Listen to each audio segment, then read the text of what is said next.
Amma, tell me how Krishna fought the demons. You heard the story of Krishna's birth and his escape from his evil uncle Kansa, of his safe arrival to the village of Gokul at the loving home of Nand and Yashoda. Let me tell you what happens next in this wonderful story. Amma said. Klaka and Kiki snuggled up close as they all hopped into bed.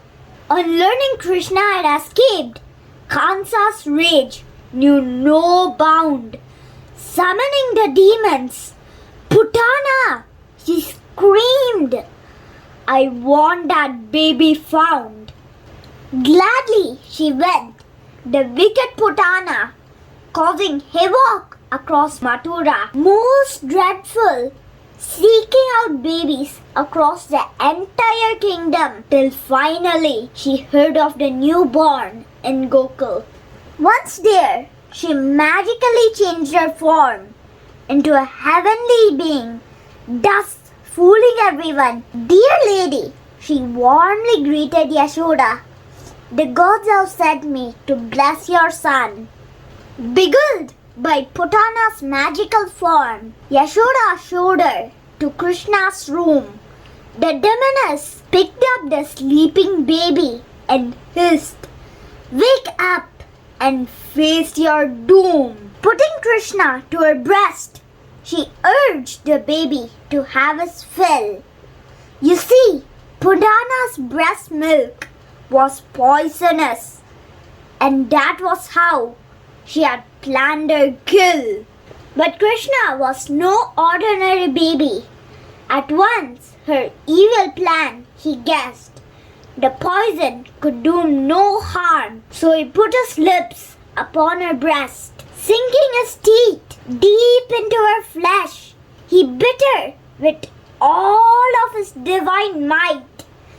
"Ah!" screamed Putana in unbearable pain. But it was over. She had lost the fight. Alarmed on hearing Putana's howls of pain, Nand and Yashoda rushed into the door, only to find baby Krishna chuckling to himself, while the big demoness lay dead on the floor. "Thank God, our baby is unarmed," wept Yashoda, as she gathered little Krishna in her arms. "Yes, but there is evil afoot," said Nand. "Grimly, we must leave Gokul to keep Krishna from harm." They moved the very next day to pretty Vrindavan, a beautiful little village of cowards set amongst rolling grain meadows with grazing cows and chirping birds. Krishna grew up fast and strong. He loved his life in Vrindavan. As a little cowherd, he helped milk the cows, make yogurt and butter called makan. All of Vrindavan loved little Krishna as well. Irresistible were his charm and beautiful form, and the lovely tunes he would play on his flute mesmerized all, and many a heart did warm. Yet he could be very naughty as well, forever on the lookout for fun, playing pranks on the village girls, the gopis, throwing stones at and breaking their urns. His favorite prank was to steal the gopis' butter, which he would then eat to his heart's content. The gopis tried to stop him, but to no avail. So, with his complaints to Yashoda, they went. Yashoda decided to punish the naughty boy. She led him away, holding tightly to his ear, tying him to a heavy grinding mortar. She said, "Let us see how you get to the butter from here." But that just ended up causing more chaos, because as soon as Yashoda went into rest, Krishna dragged the motor as if it weighed nothing. Trees were uprooted in the wake of his butter quest. The gopis came up with a new plan to stop Krishna. They hung their butter pots high up from the ceiling. The butter was now out of the prankster's reach. Surely this would stop him from stealing. But Krishna found a way around this too. He was smarter than the gopis had thought. He made his friends form a pyramid for him to climb up so that he could reach the pot. Then, with a bang, he broke the butter pot. As usual, clever Krishna would have his way. He and his friends ate the makan to the last drop, even as the poor gopis watched in dismay. Meanwhile, in Mathura, evil Kansa had kept up the search for Krishna. On learning he might be in Vrindavan, she sent another demon named Trinavarta, taking the form of a raging whirlwind. Trinavarta descended upon Vrindavan.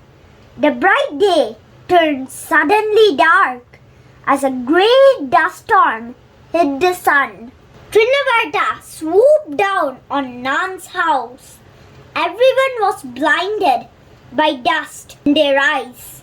Unchecked, he picked little Krishna up and took him higher and higher into the skies. But Krishna was up to the challenge. He saw through the demon's plans. He made himself grow bigger and heavier and squeezed Trinavarta's neck with his hands. The demon was no match for Krishna. Screaming in pain, he fell back to the ground. He smashed against the rocks below and died, even as Krishna rode him safely down. Kansa was amazed to hear of Trinavarta's failure, but the wicked king was not about to give up. He shouted at Vatasura, another of his demons, "Go to Vrindavan now and kill the little pup." Vatasura took the form of a calf and hid amongst the village herd. As Krishna took the cows out to graze, with a murderous cry, he leapt forward. But Krishna caught him by his tail and started swinging him around, making circles in the air as though twirling a toy round and round. Finally, using all his strength, Krishna threw Vatasura miles away, and so another demon met his end, much to evil Kansa's dismay. Now Kansa was enraged and summoned the monster Bakasura to try his luck. Bakasura took the form of a giant bird with razor-like teeth inside the beak of a duck.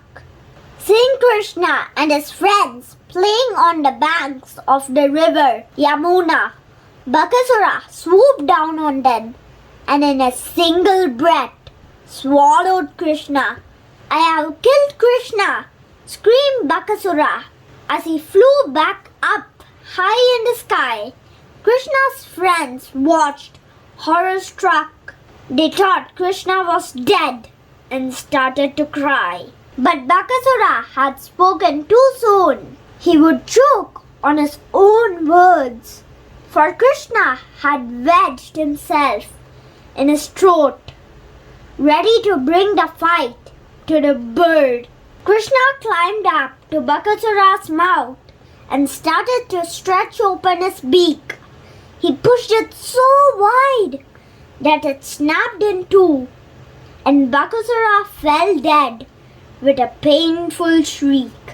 Yashoda was relieved to find Krishna alive, but on noticing some blood on the lips of her son, she asked him to open his mouth and saw a sight that left her completely stunned. For in little Krishna's mouth, she saw the entire universe the sun, the moon, the planets, as the cosmos they traversed.